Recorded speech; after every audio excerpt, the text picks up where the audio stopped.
வணக்கம் நேயர்களே, ராஜ் நியூஸ் தொலைக்காட்சியின் மக்கள் மேடை நிகழ்ச்சிக்கு தங்களை அன்புடன் வரவேற்கிறோம். இன்றைய நிகழ்ச்சியில் இலங்கை பயணத்தை கைவிட வேண்டும் என்ற வேண்டுகோளை ஏற்று தன்னுடைய நிலையை மாற்றிக்கொண்ட நடிகர் ரஜினிகாந்த் மற்றும் வேண்டுகோளை முன்வைத்த தமிழக அரசியல் தலைவர்களுக்கு எதிராக பாஜகவின் எதிர்ப்புகளும் மற்றும் யாழ்ப்பாணத்தில் தொடரும் கண்டன போராட்டங்களும் ஆகியவற்றில் எவரிடம் உள்நோக்கம் இருக்கிறது, எவரிடம் அரசியல் ஆதாயம் இருக்கின்றது என்பது குறித்து நாம் கலந்துரையாட நம்முடன் விடுதலை சிறுத்தை கட்சியிலிருந்து துணை பொதுச் செயலாளர் திரு வன்னியரசு வந்துள்ளார். அவர் அன்புடன் வரவேற்போம். வணக்கம் சார். ஊடகவியாளர் திரு சோமிதரன் வந்துள்ளார். அவர் அன்புடன் வரவேற்போம். வணக்கம் சார். இதில் எல்லாமே பார்க்கும்போது ஒரு கோணத்தில் ஒரு பக்கத்தில் பார்க்கும்போது உள்நோக்கம், ஒரு அரசியல் ஆதாயம் இருக்கின்றது என்ற குற்றச்சாட்டு ஓங்கி வருகின்றது. விடுதலை சிறுத்தை கட்சிகள், வேல்முருகன் இப்படி பலர் வந்துட்டு ரஜினிகாந்த் அங்கே செல்லக்கூடாது, இன்றைய சூழ்நிலை அப்படி இல்லை என்ற ஒரு கருத்து முன்வைத்த பிறகு ரஜினிகாந்த் அவர்கள் நான் செல்லவில்லை என்ற கருத்து மாறிய பிறகும் அவருக்கும் ஒரு உள்நோக்கம் இருக்கின்றது, வியாபார ரீதியாக இங்குள்ள அரசியல் தலைவர்களுக்கும் ஒரு உள்நோக்கம் இருக்கின்றது என்ற ஒரு நிலையும், இதனில் பாஜகவும் பகிரங்கமாக கண்டனங்கள் தெரிவிக்கக்கூடிய சூழ்நிலையும், அதற்கு மீறி இலங்கையில் பார்க்கும்போது அங்கே இருக்கக்கூடிய ஒரு அமைப்புகள் வந்துட்டு போராட்டங்கள் எதிர்ப்பதும் கண்டனங்கள் தெரிவிப்பது பார்க்கும்போது எதிலும் ஒரு சரியான நிலைப்பாடு இருப்பது போல தோன்றவில்லை. எல்லாமே ஒரு முரண்பாடாக இருக்கின்றது. அடிப்படையில் நடப்பது என்ன, நடந்திருப்பது என்ன, யாருக்கு தான் அரசியல் ஆதாயம் உள்ளது? இல்லை, இதில் இங்கே இருக்கிறவங்களுக்கு அரசியல் ஆதாயம் இருக்குது அப்படிங்கிறத நீங்கள் சொல்கிறது நாங்கள் ஏற்க முடியாது. பொதுவாக இந்த மார்ச் மாதம் இலங்கையில் நடந்த அந்த இனப்படுகொலை தொடர்பாக ஜெனீவா நடந்த அந்த மனித உரிமை கவுன்சிலில் 2 ஆண்டுகள் நீட்டிப்புக்காக இலங்கை அரசு கோரியது. இன்றைக்கி அதை கொடுத்துருக்குறாங்க. கடந்த 2015ஆம் ஆண்டு இதே இனப்படுகொலை தொடர்பாக மரியாதைக்குரிய மனித உரிமையினுடைய ஆணையர் அல்ராத் ஹுசேன் அவர்கள் சொன்ன குற்றச்சாட்டு, அவங்க இன்னும் கையளிக்கப்படக்கூடிய நிலங்கள்னா அவங்களுக்கு கொடுக்கல, இராணுவம் அங்கேருந்து வெளியேறலை, அங்கே காணாமல் போனவர்கள் பற்றின வெள்ளை அறிக்கை என்ன வரல, இப்படி பல்வேறு அவர் இது குறைந்தபட்சம் இதை செய்யணும் அப்படின்னு சொல்லி தான் அவங்க சொன்னாங்க. சர்வதேச அளவிலான விசாரணை வேணும். இவங்க கேட்டது ஹைபிரிட்டுக்கான ஒரு விசாரணை சொல்லியிருந்தாங்க. அப்போ இந்த மாதிரியான ஒரு சூழல், அதாவது அங்கே நடந்துக்கிட்டு இருக்கும் பொழுதே விசாரணை இங்கே நடந்து கொண்டு இருக்கும் பொழுதே இப்படி ஒரு செய்தியை சொல்கிறாங்க. அதாவது வீடுகள் கட்டித்தரப்படுது, அதுக்கு மரியாதைக்குரிய ரஜினிகாந்த் அவர்கள் திறந்து வைக்க போகிறாருங்கிற ஒரு அறிக்கையை வெளியிடுறாங்க. இதில் எங்களை பொறுத்தவரை என்னென்னா, திரு ரஜினிகாந்த் அவர்கள் அங்கே நீங்க விடுதலை சிறுத்தை கட்சியிலிருந்து அங்கே செல்லக்கூடாது என்று ஒரு மிகவும் அழுத்தம் திருத்தமாக ஒரு விஷயங்கள் இல்லாமல் நாங்கள் வெறும் வேண்டுகோள் தான் வைத்தோம் தவிர எந்த ஒரு நெருக்கடியும் தரவில்லை என்ற பட்சத்தில் உங்களுக்குள்ள ஒரு சரியான நிலைப்பாடு இல்லாமல் ஒரு மேலோட்டமான பார்வை தான் உள்ளடங்கியிருக்கிறது. அப்போ உங்களுக்கு ரஜினிகாந்தை நேரடியாக விமர்சிப்பதற்கும் எண்ணம் இல்லை, அதே நேரத்தில் அவர் செல்லக்கூடாது என்று சொல்வதற்கும் முழுமையான ஒரு எண்ணம் இல்லை. எதிரும் பார்க்கும்போது ஒரு நிலைதான இல்லை. அப்படி இல்லை. அதாவது என்னன்னா, அங்கே இருக்கிற மரியாதைக்குரிய ரஜினிகாந்த் அவர்களுக்கு இலங்கை இன பிரச்சனை தொடர்பாகவோ அங்கே இந்த மனித உரிமை தொடர்பாக நடக்கிற பிரச்சனை தொடர்பாக அவருக்கு தெரியறதுக்கு வாய்ப்பு இல்லை. அவர் படம் தயாரிக்கிற நிறுவனம் அவரை பயன்படுத்துது, அவருடைய புகழை பயன்படுத்த நினைக்குது. அங்கே நாங்கள் வீடு திறந்து வைக்கிறோம், நீங்கள் கடந்த 2 ஆண்டுகளுக்கு முன்பு சுஷ்மா சிவராஜ் இதே வீடு திறப்புக்கு போயிருக்காங்க. நம்ம அதை பற்றி ஒன்றும் சொல்லலை. ஈழத்து மக்களை பற்றியும் ஈழத்து மக்களுக்கு நடக்கக்கூடிய செயல்பாடுகள் அணுகுமுறைகள் பற்றியும் ரஜினிகாந்துக்கு முற்றிலும் தெரியாது. இது எங்களுடைய பார்வை. அவர் ஒரு நடிகராக தான் நடிகர், அவரே சொல்றாரு. நாங்கள் சொல்றோம், அவரே சொல்றாரு இந்த மாதிரி நான் ஒரு மக்களை மகிழ்விக்கக்கூடிய ஒரு கலைஞர், அக்கறையுடன் பார்க்கும்போது அறிந்து கொள்ளக்கூடிய அறியறது கூட வாய்ப்பு இருக்கு. அறிந்து கொள்றதுக்கு வாய்ப்பு இருக்கு. அதை பத்தி பிரச்சனை இல்லை. எங்களை பொறுத்தவரை இந்த தருணம் சரியில்லை. இவரை பயன்படுத்தி கொண்டு இந்த நாட்டில் நாங்கள் எல்லாமே செஞ்சிட்டோம், நாங்கள் செய்யக்கூடிய புனரமைப்பு வேலைகள் நாங்கள் அனைத்தையும் செய்து கொண்டு இருக்கிறோம். அதுக்கு ஒரே சாட்சி மரியாதைக்குரிய ரஜினிகாந்த் அவர்கள் தான். மக்கள் வெள்ளம் பாருங்கள், கூட்டத்தை பாருங்கள், அப்படியே நல்லா சந்தோஷமாக இருக்கா, மகிழ்ச்சியாக இருக்கிறாங்க அப்படிங்கிறத மைத்திரி சிறிசேனா அரசு அதை காட்டுறதுக்கு முயற்சி செய்தோ அப்படிங்கிற எங்கள் ஐயத்தில் தான் நாங்கள் ரஜினிகாந்த் அவர்கள் இந்த நேரத்தில் போகக்கூடாது. கேள்வி, அங்கே 150 வீடுகள் கட்டத்தரப்படும் சொல்கிறாங்களே, இதில் உங்களுக்கு ஐயம் இருக்கின்றதா, அல்ல ரஜினிகாந்த் போவதில் மட்டும்தான் ஐயம் இருக்கின்றதா, வீடுகள் முற்றிலும் பார்க்கும்போது ஒரு கண் துடைப்பு இந்த வீடுகள் தருவதே என்பதில் ஒரு ஐயம் இருக்கின்றதா? அதாவது வீடுகள் இந்தியாவும் இலங்கையும் இணைந்து தான் அந்த வீடை கட்டி தர்றாங்க, அது பண்ணுறாங்க. இவர் ஒரு கான்ட்ராக்ட் தான், லைக்காவுடைய சுபாஸ்கரன் ஒரு கான்ட்ராக்ட் தான் அவங்க அம்மா பேரில் ஞானம் ஃபவுண்டேஷன் பேரில் பண்ணுறாங்க. அது அந்த பிஸ்னஸ் அவர் மக்களுக்கு தரணும். இதுக்கு முன்னாடி தொண்டு நிறுவனத்தின் மூலமாக போரினால் பாதிக்கப்பட்டவர்கள்லாம் சுபாஸ்கரன் பண்ணியிருக்கிறாரெல்லாம் மக்கள் சொல்கிறாங்க. அது வேறு. எங்களை அவர் இன்னமும் செய்யட்டும், அவர் அதை பற்றி நாங்கள் அதை கூட தடுக்கலை. நாங்கள் அதை பற்றி விமர்சனமும் பண்ண வேண்டிய அவசியம் இல்லை. இந்த நேரம் என்பது இந்த மனித உரிமை அவையில் இது பிரச்சனையை எழுப்பி கொண்டிருக்கிற நேரத்தில் ரஜினிகாந்த் அவர்களே அங்கே அழைத்து போக வேண்டிய அவசியம் என்ன இருக்கு அப்படிங்கிறது எங்களுடைய முதல் கேள்வி. வேண்டுகோளை ஏற்று ரஜினிகாந்த் செல்லவில்லையே, இதற்கு அடிப்படை காரணம் வந்து வேண்டுகோள் மட்டுமா, அல்லது அவருடைய வணிக ரீதியாக இந்த திரைப்படங்கள் வெளியிடும்போது எவ்வித தடங்களும் ஏற்படக்கூடாது என்ற எண்ணத்திலா? இல்லை, நாங்கள் ஏற்கனவே லைக்கா நிறுவனம் வந்து எங்களுடைய குற்றச்சாட்டு நாங்கள் சொல்லியிருந்தோம். கத்தி படம் எடுக்கும் பொழுது நாங்கள் வந்து அந்த படத்தை வந்து ராஜபக்சேனுடைய மகனுடைய கம்பெனி இவங்க இணைஞ்சு தான் செய்கிறாங்கன்னு சொல்லி குற்றச்சாட்டு சொன்னோம். மரியாதைக்குரிய சுபாஸ்கரன் அவர்களே வந்து நாங்கள் லைக்கா பேரை எடுத்துகிட்டே வெளியிடுறோம் சொல்லி எங்களுக்கு லெட்டரை கொடுத்தாரு. அந்த லெட்டர் கடிதம் கத்தி படத்தில் ஏற்பட்ட அளவுக்கு இல்லை, அதுதான் இதில் ரொம்ப மென்மையாக நீங்கள் கையாளுறீங்களா? அதான் கேட்குறேன். இல்லை, அதாவது ஒரு திரைப்பட நிறுவனம் வந்து ஒரு படம் எடுக்கிறாங்க, அவங்க வந்து லாப நோக்கத்தோடு எடுத்துக்கிட்டு இருப்பாங்க. அது நமக்கு பிரச்சனை இல்லை. நாங்கள் அன்னைக்கு எதிர்த்தது காரணம் இது ஒரு காரணம் தான். அவங்க வந்து பின்னால் வந்து ராஜபக்சே இல்லை, மைத்ரி சிறிசேனா வந்துட்டார். பங்கு நிறுவனங்கள் எல்லாம் மாறிடுச்சு. அவங்களுடைய ஸ்கைநெட்லாம் மாறி இன்னைக்கு வந்து வேற ஒரு இடத்துல நிற்கிது. நாங்கள் அதனால் அதுக்குள்ளே நாங்கள் போகலை. எங்களை பொறுத்தளவில் வந்து ஈழத்து மக்களுக்கு உண்மையாகவே வந்து அவங்களுக்கு வந்து ஒரு தீர்வு கிடைக்கணும். இந்த இனப்படுகொலை வந்து மிக மோசமாக நடந்திருக்கிறது. அந்த இனப்படுகொலைக்கு வந்து நீங்கள் வந்து சர்வதேச அளவிலான விசாரணை வேண்டும் அப்படிங்கிற ஒற்றை கோரிக்கை தான் எங்களுடைய கோரிக்கை. அந்த கோரிக்கையை வந்து திசை திருப்பதற்கு, மடைமாற்றுவதற்கு, அதை நீர்த்து போக செய்வதற்கு சினிமாக்காரங்களை வைத்து பயன்படுத்துவது கூடாது. மரியாதைக்குரிய ரஜினிகாந்த் அவர்கள் எப்போது வேண்டுமானால் போகட்டும், அதை பற்றி பிரச்சனை இல்லை. முதற்கட்ட பரிவர்த்தனை நான் சோமி ரெண்டு கேட்க விரும்புகிறேன். இதில் யாருக்கு உள்நோக்கம் இருக்கின்றது, யாருக்கு ஆதாயம் இருக்கின்றது, யார் வந்து சுயநல தோட்டத்துடன் செயல்படுகின்றார்கள் என்று ஒரு கேள்வி ஓங்கி வருகின்றது. இந்த பார்வையில் ரஜினிகாந்த் அவர்களா, அல்லது இங்கு வேண்டுகோள் வைத்த நடிகர்களா, அல்லது பாஜகவா, அல்லது சிங்கள அரசா, அல்லது அங்கே போராட்டம் செய்யக்கூடியவர்களா, இந்த ஒரு பிம்பங்கள் பார்க்கும்போது மிகப்பெரிய ஒரு கேள்வி உள்ளது. உங்களுடைய பார்வையில் எப்படி உள்ளது? இதில் நான் வந்து எல்லாருக்குமே ஒரு நோக்கம் இருக்கும். உள்நோக்கங்கள் பற்றிய ஒரு நோக்கம் என்பது ஒரு பொதுப்படையானது, நியாயமானது, நிலையானது, அது ஒரு நேர்மையானது. உள்நோக்கம் என்பது அது வேறுபட்டது. உள்ளே ஒன்று வெளியே ஒன்று சொல்லக்கூடிய கருத்து. எல்லோருக்குமே ஒரு ஒரு பர்சனல் அஜெண்டான்னு ஒன்று இருக்கும். தங்களுடைய பர்சனல் அஜெண்டாவை தான் நீங்கள் உள்நோக்கம் என்றும் நம்ம நோக்கம் என்றும் பிரித்து பார்க்குறோம். அந்த பர்சனல் அஜெண்டாவுக்கு ஏற்ற மாதிரி தான் வேலை பண்ணுறாங்க. ரஜினிகாந்த் அவர்களுக்கு ஒரு பர்சனல் அஜெண்டா இருக்கிறது, லைக்காவுக்கு ஒரு பர்சனல் அஜெண்டா இருக்கிறது, அதை எதிர்த்த அரசியல் கட்சிகளுக்கு ஒரு பர்சனல் அஜெண்டா இருக்குது, இலங்கை அரசாங்கத்துக்கு ஒரு தனக்கென்று பர்சனல் அஜெண்டா இருக்குது. இந்த இடத்துல வந்து நம்ம வந்து அங்கே இருக்கக்கூடிய மக்கள் என்ற ஒரு பகுதியில் இருக்கிறாங்க. நம்ம வந்து அதை வச்சு தான் நம்ம வந்து எல்லாருடைய இதுவும் நவருது.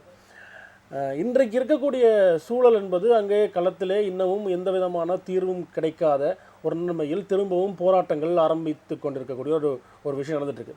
முதல்ல வந்து 150 வீடு கொடுக்குறன்ற விஷயத்தை வந்து நம்ம எல்லாருமே ஆதரிக்கிறோம். ஏன்னா அங்கே இன்னமும் இப்போ நான் இப்போ போயிருந்த போது பார்க்குற போது அவர்கள் வெறும் ஒரு தார்பாயை போட்டு ஒரு பொலித்தீன் ஷீட்டை போட்டுட்டு அதுக்குள்ளே வாழ்கிறாங்க. பகலில் ஃபுல்லாக அந்த பொலித்தீன் அந்த ஷீட்டுக்குள்ளே இருக்கக்கூடிய வீட்டுக்குள்ளே வாழ்ந்துட்டு நைட்டானால் ஒரு மண்டபத்தில் போய் எல்லாரும் தூங்கிக்கிறாங்க. அந்த மாதிரி நிலைமையில் இன்னமும் மக்கள் இருக்காங்க. போர் முடிந்து 150 வீடு என்பது ஒரு ஏமாற்று வேலை இல்லை, அதை நீங்கள் வரவேற்கிறீங்க. ஆமாம், யாருன்னா நான் என்ன சொல்கிறேன், யார் வீடு கட்டி கொடுத்தாலும் அந்த மக்களுக்கு இன்றைக்கு தேவையாகத்தான் இருக்கிறது. அதை வைத்து அரசியல் செய்வது என்பது தான் இங்கே பிரச்சனையான விஷயமே தவிர அந்த மக்களுக்கு தேவை இருக்கிறது. போர் முடிந்து 8 ஆண்டுகளுக்கு பிறகு அவர்கள் கொட்டில்களிலே வாழ்கிறார்கள், வெறும் பொலித்தீன் போட்டுக்கொண்டு வாழ்கிறார்கள் என்ற நிலைமையை யதார்த்தத்தை நாம் புரிந்து கொள்ள வேண்டும். ஆகவே அவர்களுக்கு வீடு கட்டி கொடுக்கப்பட வேண்டும் என்பதை வந்து நான் வந்து வலியுறுத்துகிறேன். வீடு கட்டி கொடுப்பது மட்டுமல்ல, லைக்கா போன்ற மிக ஒரு உலகில் அவர்கள் எல்லாமே ஒரு பன்னாட்டு நிறுவனத்தை போன்றவர்கள். அவர் ஒரு ஈழத்தமிழராக இருந்தாலும் அவர்களெல்லாம் பன்னாட்டு நிறுவனங்கள். ஸோ இந்த மாதிரியான நிறுவனங்கள் அந்த மக்களுக்கு அங்கே வேலை வாய்ப்புகளை உருவாக்குவது என்பதும் அங்கே தொழில் வளங்களை உருவாக்குவது என்பதும் இன்றைக்கு அவசியமாக இருக்கிறது. ஏன்னா இந்த தேவை எல்லாமே மக்களுக்கு போராட தேவை. நான் என்ன கேட்குறேன், ஒரு ஊடகவியலாளராக ரஜினிகாந்துக்கு ஒரு மென்மை போக்கும், விஜய்க்கு ஒரு போக்கும், அதே மற்ற படங்களுக்கு பார்க்கும்போது ஒரு போக்கும் பார்க்கும்போது இந்த அமைப்புகளே, இந்த வேண்டுகோள் வைக்கவர்களே பார்க்கும்போது ஒரு நிலையை மாற்றிக்கொள்கிறார்கள். திரு சீமானவர்கள் பார்க்கும்போது இது போன்ற நிலை வரும்போது ஓங்கி பேசக்கூடியவர்கள் ஒரு மென்மையை கடைபிடிக்கிறார்கள். அப்போது இந்த நடிகர்களுக்குன்னு ஒரு நிலை வரும்போது மிகவும் மென்மையான போக்கை அரசியல்வாதிகள் மட்டும் இல்லாமல் அரசியல் நடிகர் துறையை சார்ந்தவர்களும் பார்க்கும்போது இந்த நிலை பின்பற்றுவதற்கு என்ன காரணம் நினைக்கிறீங்க? அப்படி ஒரு முக்கியத்துவம் தர வேண்டிய அவசியம் என்ன? இதே மற்ற நிலையில் பார்க்கும்போது மிகப்பெரிய ஆர்ப்பாட்டங்கள், மிகப்பெரிய போராட்டங்கள் செய்கின்றவர்கள், ரஜினிகாந்த் வரும்போது ஒரு பவ்யமும் ஒரு கண்ணியம் இருக்கின்றது. அது என்ன? இல்லை, இதில் இப்போ நேரடியாக ஒரு விஷயத்தை பார்க்கலாம். ரஜினிகாந்த் அவர்கள் வந்து நேரடியாக இலங்கை அரசாங்கத்தை ஆதரித்து பேசியிருந்தால் அவர்களோட கடுமையான ஆர்ப்பாட்டத்தையோ போராட்டத்தையோ அதே தான் கத்தி படம் வரும்போது பார்த்தீங்கன்னா அதில் ஒன்றும் அப்படி ஒரு கருத்து வரல. ஆனால் அப்போ அவர்கள் வந்து அப்போது லைக்கா நிறுவனம் வந்து அப்போ வந்து இலங்கையினுடைய பொதுநலவாய மாநாட்டினுடைய ஒரு ஸ்பான்சராக இருந்தது எல்லாருக்குமே தெரியும். அப்போ அதுக்காக அப்போ ஒரு போராட்டம் நடந்தது. அதனுடைய எதிர்வினையாக தான் அதை நம்ம பார்க்க வேண்டியிருக்கு. அது ஒரு அரசியல் சார்ந்த விஷயமா இருக்கிறதுனால அங்கே வந்து பெரிய அளவு போராட்டம் நடந்துச்சு. இது சாதாரணமாக ரஜினிகாந்த் அவர்கள் அங்கே போகிறார்கள். ரஜினிகாந்த் அவர்கள் அங்கே போக வேண்டும், அந்த மக்களுடைய குறைகளை கேட்க வேண்டும். இங்குள்ள எல்லா நடிகர்களும், எல்லா அரசியல்வாதிகளும், எல்லா துறையைச் சேர்ந்தவர்களும் அங்கே போய் யதார்த்தத்தை பார்க்க வேண்டும், அந்த மக்களோடு பேச வேண்டும் என்பதுதான் ஒரு ஈழத்தமிழ் ஊடகவியலாளராக என்னுடைய ஆசையாகவும் இருக்கிறது. ஏன்னால் கல யதார்த்தம் என்பது கல யதார்த்தத்துக்கு வெளியே இருக்கக்கூடிய அவர்களுடைய யதார்த்தத்துக்கும் இதுக்கும் வேறுபாடானதாக இருக்கிறது. கல யதார்த்தம் என்றது வேற ஒரு இடத்துல தான் இருக்குது. நம்ம வந்து அந்த களத்தில் இன்னமும் போராடுற மக்களும் அவர்களுடைய தேவைகளையும் நம்ம புரிஞ்சிக்க வேண்டியிருக்கு. இப்போ அதை புரிஞ்சிக்காமல் நம்ம ஒரு அரசியலை நம்ம பேச முடியாது. நான் என்ன நினைக்கிறேன்னா, இப்போ நீங்கள் தொடர்ச்சியாக இப்போ விரிவாக பார்த்தோம்னா, ஒரு நீண்ட காலத்துக்கு முன்னாடி யாழ்ப்பாணத்தில் ஒரு புத்தக விழா நடக்கிறத வந்து இங்கே இருக்கக்கூடிய பலர் எதிர்த்தார்கள். இப்போ அந்த மாதிரியான நிகழ்வுகளை தொடர்ச்சியாக நம்ம எதிர்க்கிறதே நம்ம முழுமையாக ஆதரிக்க முடியாமல் தான் இருக்குது. ஏன்னா யாழ்ப்பாணத்தில் எந்த நிகழ்வுமே நடக்கக்கூடாதுன்னு நம்ம சொல்ல முடியாது. போராட்டத்தில் பங்கு பற்றிய மக்களுக்கு சில தேவைகள் இருக்கின்றன. இங்கேருந்து ஆக்கள் போக வேண்டியிருக்கு. அதையும் நம்ம ஆதரிக்க. நான் அங்கே சென்று அந்த மக்களை சந்திக்க வேண்டும், ஒரு நிலையை ஏற்படுத்த வேண்டும் என்ற எண்ணம் இருந்ததுன்னு சொல்கிறாரு. அந்த ஆற்றல் ரஜினிகாந்த் அவர்களிடம் உள்ளதா? இப்போ நான் வந்து ஒரு விஷயத்தை பார்க்குறோம், சினிமா திரைப்படத்துறையிலிருந்து நம்ம ஒரு விஷயத்தை எதிர்பார்க்குறோம். நம்ம திரைப்படத்தை ஏலவே நம்ம பல முறை இதை பேசுகிறோம். திரைப்படத்துறையினர் தங்கள் திரைப்படம் ஊடாக இந்த ஈழப் போராட்டத்தை பற்றி நிறைய சொல்ல வேண்டும்னு நினைக்கிறோம். சொல்லவில்லை. இது ஒன்று, ரஜினிகாந்த் போனவனே அங்கே இருக்க மீனவர்கள் விடுவிப்பார்கள், ஒரு கருத்து வந்தபோது இந்த விஷயத்தை வந்து நான் வந்து ரஜினிகாந்த் போன மீனவர்கள் பிரச்சனை தீர்வு வந்துடும். ஏன்னா ஏற்கனவே பிரதமர் மோடி அவர்கள் போயிருக்கிறார்கள். மீனவ பிரச்சனை பற்றி பேசுறதுக்குன்னே 2 முறை அப்துல் கலாம் அவர்கள் போயிருக்கிறார்கள். 2 முறை போய் அவரோட தீர்வு திட்டம் எல்லாம் கூட அந்த மீனவ பிரச்சனைக்கு முன்வச்சாரு. இங்க இருக்க மீனவத்துறை அமைச்சர் சொல்ற ரஜினி சென்றிருந்தால் இது போன்ற நிலை ஏற்பட்டிருக்கும் என்ற போதுதான் அப்படியே அதுக்கான சாத்தியப்பாடு அது இப்ப வந்து ரஜினி வரலன்றவன என்ன சொல்லுவாங்கன்னா, ரஜினி வந்திருந்தா பாலாரம் தேனாரம் ஓடி இருக்கும், இலங்கை இனப்பிரச்சனையே தீர்வு வந்திருக்குன்ற அளவுக்குலாம் இலங்கை பக்கத்துல சொல்றாங்க. இப்ப நீங்க கேட்டீங்க அந்த உள்நோக்கம்ன்றது. ரஜினிகாந்த் அவர்கள் உண்மையிலேயே அவருடைய அறிக்கையை படித்த போது எனக்கே ரொம்ப மன நெகிழ்ச்சி ஆயிடுச்சு.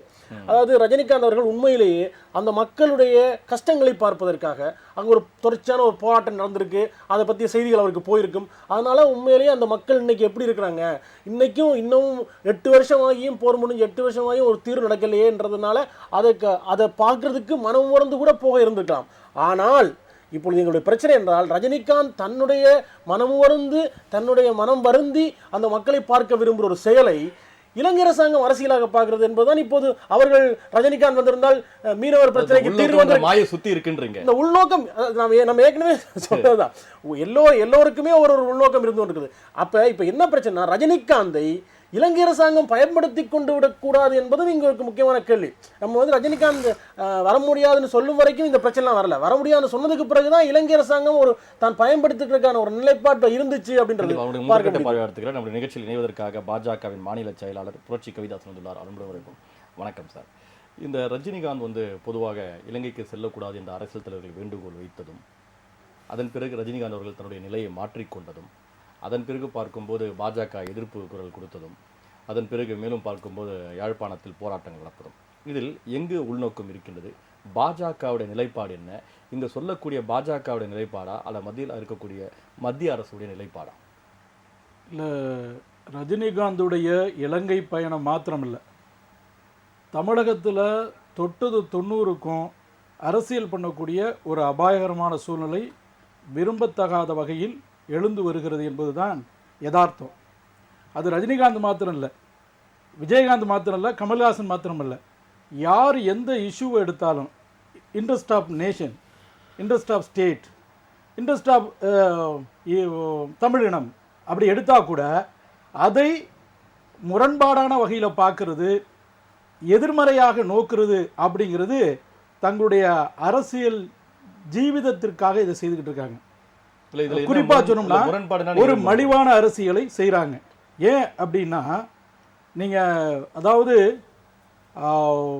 ஈழ வரலாறை எடுத்துக்கொண்டீங்கன்னா, குறிப்பா இலங்கையில் போராடி மடிந்த தாயக கனவுகளுடன் சாவினை தழுவிய சந்தன பேழைகளுக்கு வீரவணக்கம் செய்யக்கூடிய ஒரு வாய்ப்பை இழந்திருக்கிறேன் அப்படின்னு நெக்குருக ரஜினிகாந்த் சொன்ன பிறகு அவருடைய இதயத்தை கிழித்து, நான் வந்து தமிழுக்காகவும் தமிழனுக்காகவும் தமிழ் மக்களுக்காகவும் பேசுவதற்கு கிடைத்த ஒரு மாபெரும் வாய்ப்பை இந்த அரசியல் கட்சி தலைவர்களின் நிபந்தனைகளாலோ நிர்பந்தத்தினாலோ வேண்டுகோளாலோ அல்லது கௌரவமாகவோ ஏதோ ஒரு வகையில் ஒரு எமோஷனல் ப்ரெஷர் கொடுத்து தான் அவருடைய மனசாட்சியை முடக்கி இருக்கிறாங்க. ரஜினிகாந்த் போகிறதுனால பாலாரும் தேனாரும் பாய போவதில்லை. ரஜினிகாந்த் போகலனாலும் பாலாரும் தேனாரும் பாய போகுதா? இல்லை. ஏன் இப்போ நெகட்டிவாகவே பார்க்குறீங்க? உங்களுக்கு முன்வைக்கக்கூடிய சூழ்நிலை ஒரு சூழ்நிலை இருக்கின்றது. இந்த நேரத்தில் இதற்கு உடன்படிக்கையாக போயிட்டு அந்த சூழ்நிலை மாற்றிக்க கூடாது, ரஜினிகாந்தே வந்துட்டு இதற்கு பலியாயிடக்கூடாதான் எங்களுக்கு குற்றம். இல்லை, இனப்படுகொலை நடந்து உலகமே வெட்கப்படக்கூடிய அளவுக்கு இனப்படுகொலை கையேறு நிலையில் தமிழினம் அனைத்துலக மக்களாலும் கைவிடப்பட்டு 8 ஆண்டு காலம் ஆகி போச்சுங்க. லட்சக்கணக்கான மக்களுடைய மரணங்களுக்கு கேள்வியே இல்லாமல் போச்சு, தீர்வே இல்லாமல் போச்சு.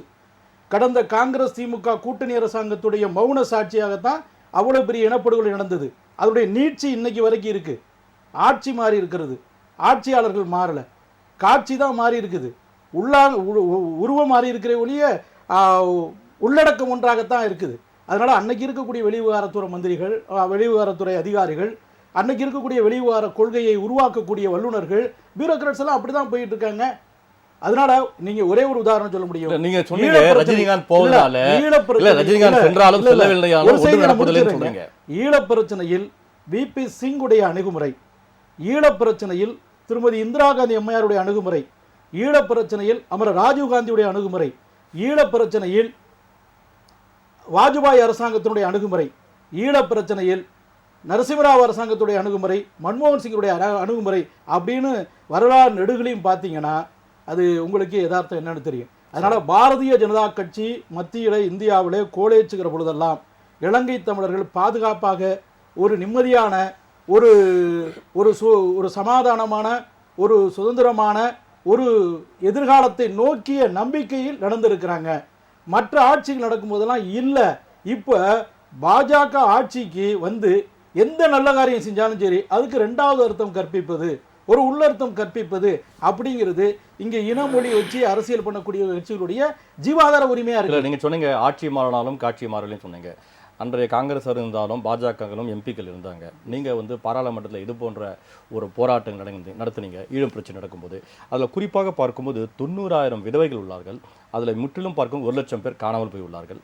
1.5 லட்சம் பேர் வந்து தமிழர்கள் கொல்லப்பட்டுள்ளனர். இப்படிலாம் ஒரு சூழ்நிலை, பாதிப்புகள், காயங்கள் உள்ளடங்கிய சூழ்நிலையில் இந்த 150 வீடு என்பது ஒரு ஏமாற்று வேலை என்பது வெளிப்படையாக தெரிகின்றது.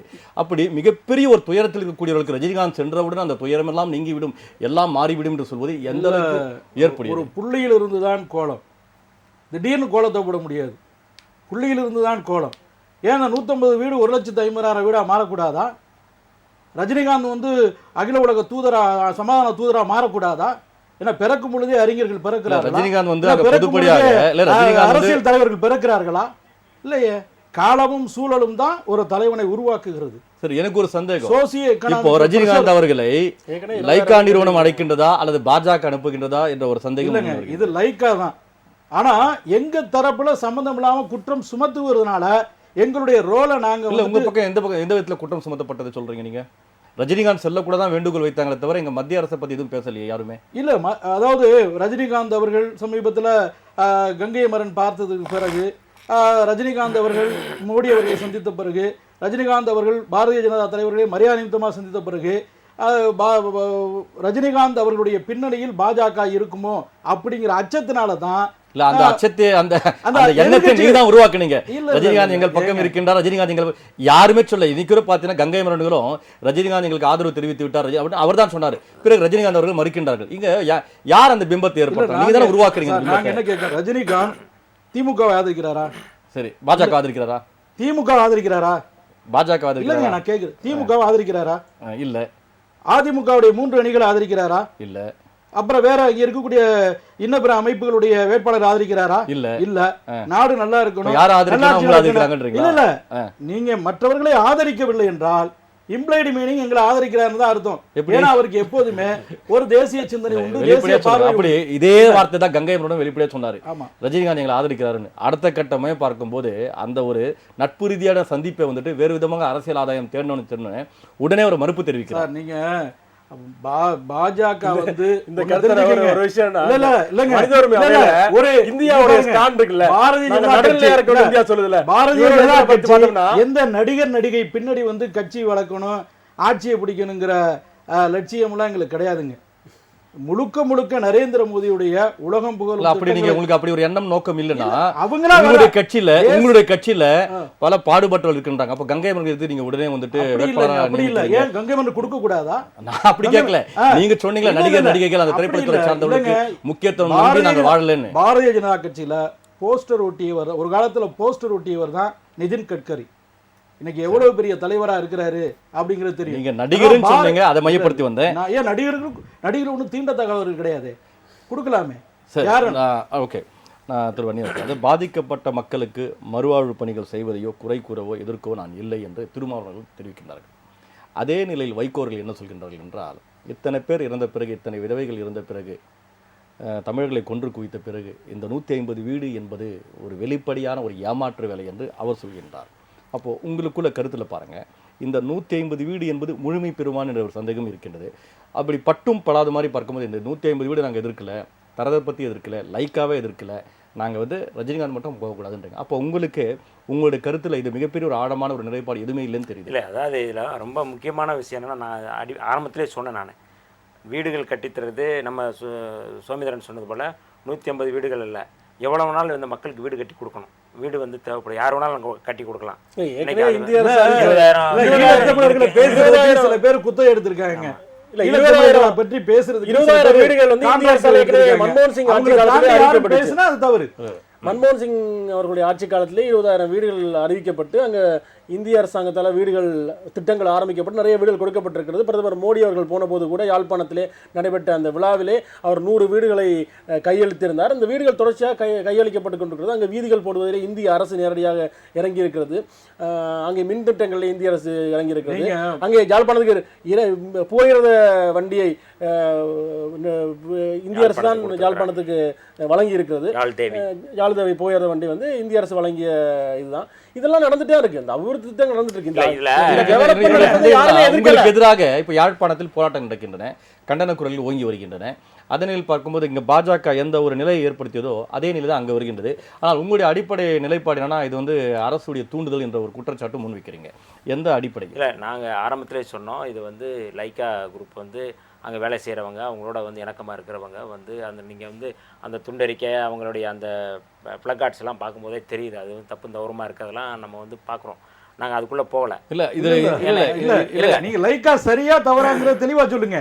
நீங்க ஏத்துக்கிறீங்களா இல்லையா? உங்களுக்கு எப்படி விரும்புறீங்க? ஒரு காலகட்டத்தில் லைக்கா நிறுவனத்தை மிக பெருசா எதிர்ப்பு தெரிவிச்சீங்க. இப்போ லைக்கா நிறுவனம் ரஜினிகாந்த் படம் எடுக்கின்ற அடிப்படையில் நீங்க கொஞ்சம் மென்மையை கடைபிடிக்கிறீங்க. இல்லை, அதாவது எங்களுடைய நோக்கத்தை முதல் நீங்கள் வந்து புரிஞ்சுக்கோங்க. இன்றைக்கி வந்து மனித உரிமை அவையில் இந்திய அரசு 2 ஆண்டுகள் நீட்டிப்புக்கு வந்து அவங்க வந்து வாய்ப்பு கொடுத்துருக்காங்க. அதுக்கு வந்து இலங்கை அரசுக்கு ஆதரவு கொடுத்துருக்காங்க இந்திய அரசு. சொல்லக்கூடாது. யார் கொடுத்துருக்காங்க? இந்திய அரசு ஆதரவு கொடுத்ததுன்னு ஆதரவு கொடுத்துருக்காங்க. ஆதரவு கொடுத்துதான்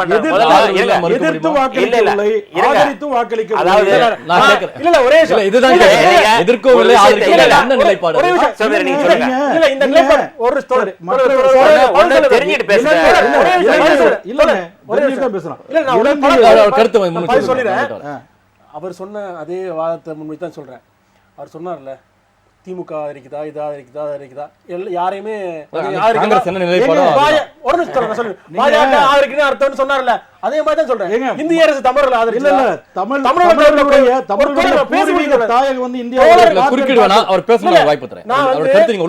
நான் கேட்கிறேன், மனித உரிமைகள் அவையில இந்திய அரசாங்கம் தமிழர் தரப்பு நியாயங்களை பிரதிபலித்து தமிழர் தரப்புக்கான ஒரு இதை முன்வச்சுதா?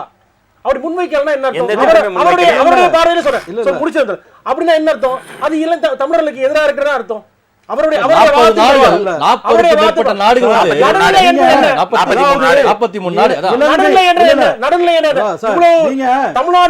தமிழ்நாடு தமிழர்கள் தொடர்ச்சியாக வந்து இந்திய அரசாங்கம் அமெரிக்கா தீர்மானம் 2012 வரும்போது அவர்கள் தெளிவாக பாஜக உட்பட 2012 பாஜக உட்பட அமெரிக்கா தீர்மானம் முன்மொழியப்படும் காங்கிரஸ் கவர்மெண்ட் முன்மொழியப்பட்ட போது பாஜக உட்பட எல்லா அரசியல் கட்சிகளுமே இந்திய அரசாங்கம் தீர்மானத்தை முன்மொழிய வேண்டும், அமெரிக்கா முன்மொழியக்கூடாது என்று சொன்னார்கள். இப்பொழுது அந்த தீர்மானத்தை அமெரிக்காவே கொஞ்சம் கொஞ்சமாக நீர்த்து போக செய்ய வைக்கிறது. அவரோட நோக்கமே தான். இன்னைக்கு அன்னைக்கு 12ல இந்த தீர்மானம், கொஞ்சம் வாய்ப்பு 12ல இந்த தீர்மானம் நான் சொல்லி முடிச்சது. 12ல இந்த தீர்மானம் 2017 எங்க வந்திருக்கு? அன்னைக்கு நம்ம சர்வதேச விசாரணை என்றார்கள், அதுக்கு பிறகு சர்வதேச நீதிபதிகளை உள்ளடக்கிய உள்ளக விசாரணை என்று சொன்னார்கள். இன்றைக்கு அது எதுவுமே கிடையாது. இலங்கை அரசாங்கமே நல்லிணக்கத்தை உருவாக்கினா போதும், 2 வருஷம் டைம் கொடுக்குறாங்க. இது வரைக்கும் 2 வருஷம் கொடுக்கல. என்னுடைய ஒரே கேள்வி, நீங்க வந்து இந்த விஷயத்தை ஆதரிக்கிறீங்களா இல்லையா? இல்ல இந்திய அரசுடைய நிலைப்பாடு இல்ல. ஒரு உயர்ந்த ஒரு ஹை லெவல் டிப்ளமேட்டிக் பாலிசியை வந்துட்டு நாங்க இலங்கை மீதான இந்திய நடவடிக்கையில வச்சிருக்கிறோம். இவ்வளவுதான் சொல்ல முடியும். அது என்ன இல்ல அது வெளியுறவு கொள்கை என்ன, வெளியுறவு கொள்கை என்ன, காங்கிரஸ்க்கு என்னவோ அதுதான் பிஜேபிக்கு. அந்நிய நாடுகள், மேலை நாடுகள் அவங்க இலங்கை மேல நெருக்கடி கொடுக்கறாங்க, அவங்க மேல டிமாண்ட் பண்றாங்க, அவங்க மேல ரெசல்யூஷன் கொண்டு வர்றாங்க அப்படின்னா அவங்களுக்கு they have no commitment. அதனால அவங்க செய்யலாம். பட் இந்தியா அப்படி செய்ய முடியாது. ஏன் அப்படின்னா இதுல நீதி நியாயம் கண்டே ஆக வேண்டிய ஒரு தார்மீக பொறுப்பு, தவிர்க்க முடியாத பொறுப்பு எங்களுக்கு இருக்கு. அது ஒரு பெரிய கரை, அது ஒரு மிகப்பெரிய ஆறாத வடுவா இருக்கு. இந்தியாவுடைய தொப்புள் கொடி உறவுகளாக இருக்கக்கூடிய ஈழத்தமிழர்கள் உலகத்தினுடைய அனாதைகளாக மாற்றப்பட்டு கேள்வி கேட்பாடு இல்லாம கொல்லப்பட்டதுக்கான பரிகாரத்தை தேடாம ஒரு ஆண்மையுள்ள இந்தியா இருக்க முடியாது. இந்த மனித உரிமை மன்றத்தில் எல்லாத்தையும் சொல்ல முடியாதுங்க. நீங்க சொல்லாதீங்க. நீங்க இப்படி பேசுறவங்க ராஜபக்சேட்ட போய் பரிசு பொருள் வாங்கினாங்க, அவங்களுடைய விழா அவர்களுக்கு உங்களுக்கு என்ன வித்தியாசம் கேக்குறதா? நாங்க பரிசு பொருள் வாங்குறோம். ஆனா ராஜபக்சே இப்ப எங்க இருக்காருன்னு உங்களுக்கு தெரியும். நான் தோற்கடிக்கப்பட்டது நான் நேரடியாக என்னோட கேள்வி கேட்கிறேன். இன்றைய மத்திய அரசுடைய இந்திய அரசுடைய நிலைப்பாடு என்ன இந்த மனித உரிமை விஷயத்தில்? நீங்க ஆதரிக்க போறீங்களா? அதாவது 43 மேற்பட்ட நாடுகள் சொல்லும் போது உங்களுடைய நிலைப்பாடு என்ன? ஒரு கண்டன தீர்மானத்தினால எல்லா நியாயமும் கிடைக்க போறது இல்ல. அது கிடைக்கிறதோ இல்லையோ நான் கேக்குறேன், நிலைப்பாடு என்ன? நீங்க முன்மொழிகிற ஆதரிக்கணும் அவசியம் இல்லை. அதை விட சிறந்த உங்களுக்கும் காங்கிரஸுக்கும் என்ன வித்தியாசம், வேறுபாடு இருக்கு நிலைப்பாடுல? இல்லங்க, எங்களுக்கும் காங்கிரஸுக்கும் என்ன வித்தியாசம் இருக்கு நிலைப்பாட்டுலங்கிறத நீங்க நடவடிக்கைகள்ல பாருங்க. நான் இந்த விஷயத்துல ராஜபக்சே 2012 வந்திருக்கிறாரு. நான் அதெல்லாம் கேட்கல. இன்னைக்கு நீங்க ஆதரவு தெரிவிக்கிறதுக்கு என்ன பிரச்சனை இருக்குன்னு கேக்குறேன். நீங்க வெளிப்படையா ராஜபக்சே மோடி ஆதரிச்சாரு, வெளிப்படையா வாழ்த்துனாரு அவரு. அத சொல்லுங்க. நீங்க இலங்கைக்கு போகும் பொழுது இதுவரைக்கும் இவ்வளவு பேசக்கூடிய இவங்க எல்லாம் ஒரு ஈழப்பிரதிநிதிகளை அதிகாரப்பூர்வமாக சந்திச்சு பேச்சுவார்த்தை நடத்தினதே கிடையாது. நான் அதுக்குள்ள வரேன். நான் என்ன கேக்குறேன், இந்த அளவுக்கு இல்ல இன்ற அளவில் மத்திய அரசுடைய இந்திய அரசுடைய நிலைப்பாடு என்ன? அது எங்க பாரதிய ஜனதா கட்சி மத்திய அரசுடைய ஈழத்தமிழர்கள் மீதான இலங்கை மீதான உறவு என்பது கடந்த கால காங்கிரஸ் திமுக உறவை விட மிக மிக மேம்பட்டது, உயர்ந்தது, ஈழத்தமிழருடைய ரணங்களுக்கு மருந்தாக அமையக்கூடியது. அதை நாங்கள் டிக்ளேர் பண்ணி செய்ய மாட்டோம், சொல்ல மாட்டோம், செய்வோம், செஞ்சுக்கிட்டு இருக்கோம். அமெரிக்காவில் சென்று மற்ற நாட்டில் சென்று பாகிஸ்தானை பத்தி விமர்சனம் செய்வது எல்லாத்துக்கும் ஆற்றல். ஆனால் தமிழன் பாதிக்கப்பட்டால் தமிழருக்கு எந்த பிரச்சனை வந்தாலும் ஒன்று நீதிமன்றம் தான் நாட வேண்டிய சூழ்நிலையும் போராட்டங்கள் செய்ய வேண்டிய சூழ்நிலையும் இப்படி பல விஷயங்கள் இருக்கும்போது இந்திய அரசு தமிழக மக்களையும் தமிழர்களுடைய உணர்வுகளையும் மதிக்கின்றதா இல்லையா என்ற ஒரு கேள்வி இருக்கின்றது. இதை பற்றி நாம் இன்னும் தொடர்ந்து பேசுவோம். அதற்கு முன்பு ஒரு சிறிய இடைவேளைக்கு பிறகு மக்கள் மேடை தொடரும். மக்கள் மேடை தொடர்கிறது. திருவன்னியரசு, சிங்கள அரசு ஒரு சதி செய்கின்றது, ஒரு மாயை ஏற்படுகின்றது, ரஜினிகாந்த் என்ற ஒரு மிகப்பெரிய பிம்பத்தை வைத்து திசை திருப்ப பார்க்கின்றது தான் உங்களுடைய நிலைப்பாடு. இப்போது இந்த விஷயத்தை சிங்கள அரசு கையாளுகின்றதா, இந்திய அரசு கையாளுகின்றதா? ஏன் இந்த கேள்வி வருகின்றதால் இந்திய அரசுடைய நிலைப்பாடு ஆதரவாக இருக்கும் இல்லை மனித உரிமை விஷயத்தில். அப்போது நீங்கள் உங்களுடைய குற்றச்சாட்டு நிலைப்பாடு சிங்கள அரசின் மீதா இந்திய அரசின் மீதா? இல்லை, அதான் இதில் என்னன்னா, நீங்கள் இந்த தொடர்ச்சியாக வந்து இந்த மனித உரிமை அவை இன்னொரு பக்கம் வந்துட்டு பாஜக ரஜினிகாந்த் செயல்படுறாருங்கிற ஒரு நிலை நாங்கள் அதை சொல்லவே இல்லை. நாங்கள் என்னன்னா இந்த தருணம் வந்து அவர் போகக்கூடிய சூழல் வந்து அங்கே இல்லை. அந்த இடத்துல வந்து இவங்க வந்து மனித உரிமை அவையில் வந்து இல்ல அந்த தருணத்தை எதிர்பார்க்கறாங்களான்னு கேட்கறேன். இந்திய அரசும் சிங்கள அரசும் எதிர்பார்க்குதா, அது உருவாக்கப்பட்டுள்ளதான்னு கேட்கறேன். இல்லை அது பின்னணியில் வந்து நீங்கள் இருக்கலாம், அது நம்ம வந்து எங்களுக்கு அது வந்து தெரியாது. ஆனால் எங்களுடைய வெளியில இருந்து என்னன்னா இப்படியான ஒரு புகழ்பெற்ற ஒரு நபர் அங்கே போகிறது மூலமாக அங்கே நடக்கிற புனரமைப்பு வேலைகள், அங்கே செய்ய வேண்டிய பணிகள் எல்லாமே வந்து சிறப்பாக செஞ்சுக்கிட்டு இருக்காங்க அப்படிங்கிறத வந்து அவங்க வந்து வெளியில் வந்து சொல்கிறதுக்கான வாய்ப்பு இருக்குது. நீங்கள் மனித உரிமை அவையில் வந்து மங்கள சமரவீரா வந்து பேசுகிறாரு, அதுக்கு அதை வந்து ஆதரிச்சு தான் வந்து இங்கே இந்தியாவிலிருந்து போனவர் வந்து அங்கே வந்து அதை ஆதரிச்சு தான் வந்து அந்த கையெழுத்து போடுறாரு. அப்போ நீங்கள் வந்து இந்தியா அரசு வந்து ஒட்டுமொத்தமாக வந்து இலங்கை என்ன சொல்லுதோ அதை வந்து தான் டிபெண்ட் பண்ணி நிற்கிறாங்களே ஒழிய அவர் தனியாக சொல்லலை. இந்தியாவுக்கும் இலங்கைக்கும் வேற நிலைப்பாடு இல்லை, கருத்து ஒன்றும் இல்லை. ரெண்டாவது என்னன்னா, கடந்த காங்கிரஸ் ஆட்சி என்ன வெளியுறவு கொள்கையை வச்சிருந்ததோ அதே வெளியுறவு கொள்கை தான் இன்னைக்கு வந்து பிஜேபி வச்சிருக்கு. அது ஒன்றும் ஆதரவு தெரிவிக்காததும் ஒரு நட்புறவு நாடு, அதாவது தோழமை நாடில் பார்க்கும்போது ஒரு நல்ல ஒரு நிலையை ஏற்படுத்த வேண்டும், ஒரு ராஜதந்திரம் போல ஒரு கருத்து. இல்லைங்க, நான் என்ன கேட்குறேன்னா, ஏற்கனவே வந்து இது வந்து சர்வதேச விசாரணை வேணும்னு சொல்லி 2015 சொன்னதுக்கப்புறம் இப்போ வந்து அதுக்கப்புறம் எந்த பணிகளையும் செய்யாமல் இப்போ 2 ஆண்டுகள் நீட்டிப்பதற்கான காரணம் என்ன? அதை நீர்த்து போய் செய்வதற்கு தான், வேற ஒன்றுமே இல்லை. நீங்கள் அதை டைலூட் பண்ணிட்டாங்கன்னா அடுத்தடுத்து நீங்கள் காலங்கடந்த வந்து நீதி வந்து எப்படி கிடைக்கும்?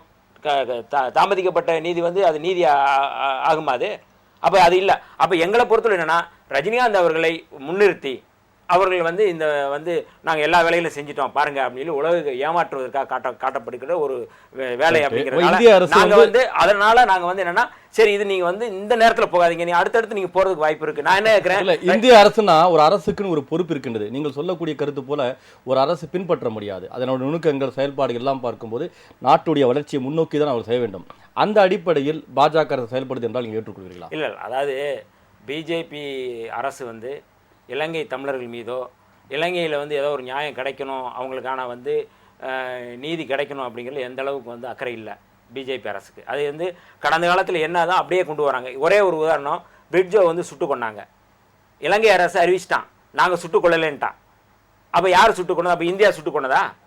அப்போ நீங்கள் வந்து ஒரு வலிமையான வந்து ஒரு இந்தியாவை உருவாக்குறதுக்கு வந்து நீங்கள் வந்து இருங்க, வலிமையான ஒரு இந்தியா வந்து உருவாக்கணும் மோடி வந்து உருவாக்குறாரு.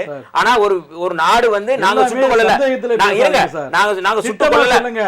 இந்திய அரசு பிரிட்ஜோவை சுட்டுக் கொண்டதான்னு கேட்கவே கூடாது. இல்ல இல்ல, நீங்க இந்தியனா இல்லையா? நான் இந்தியன் இல்லங்க. அப்ப யார் சுட்டுக் கொண்டது? இந்தியன் சொன்னா எனக்கு நான் சொல்றேன், இருங்க இருங்க, நான் சொல்றேன் இந்தியன்ங்கிறது எனக்கு அருவருப்பா இருக்கு. முடிவரையில இருங்க நான் சொல்றேன், எஃப்ஐஆர் போட்டுருக்காங்க, எஃப்ஐஆர் போட்டுருக்காங்க. ஏங்க அவன் வந்து வெளிப்படையா அறிவிச்சிட்டான், நான் சொல்லலன்றான்.